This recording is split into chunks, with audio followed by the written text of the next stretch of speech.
L'ESA, en définitive, c'est quoi? Alors, l'ESA, d'abord, c'est l'Agence spatiale européenne. Alors, ça me fait mal de le dire, mais généralement, quand on me demande, j'explique que c'est la NASA de l'Europe, même si, en fait, c'est beaucoup plus que la NASA de l'Europe. On entend parler, bien sûr, de plus en plus de ces nuages de satellites, dont celui d'Elon Musk, celui de Bezos et autres, où là, c'est par milliers qu'on les compte.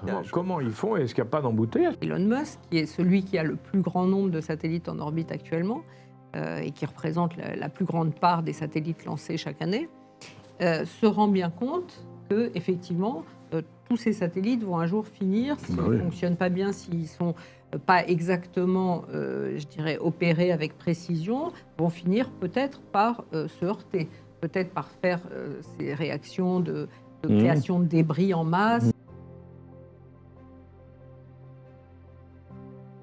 Mars, scientifiquement, c'est ce qu'il y a de plus intéressant pour nous, parce que on sait que c'est une planète qui n'était pas très différente de la Terre, dans laquelle il y avait beaucoup d'eau qui coulait, des rivières, des fleuves, des canyons.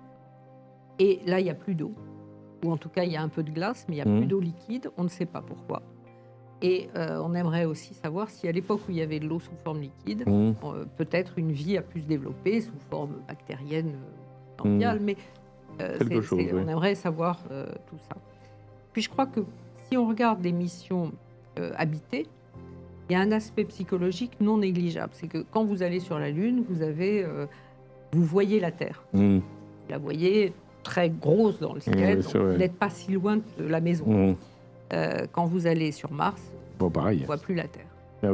Donc on est vraiment très loin, et pour rentrer sur Terre, c'est plusieurs mois de voyage. Donc, très compliqué. Donc je pense qu'il y a un aspect psychologique qui sera important à résoudre en parallèle des aspects techniques. Donc oui, moi je suis convaincue qu'on ira sur Mars, mais pas tout de suite.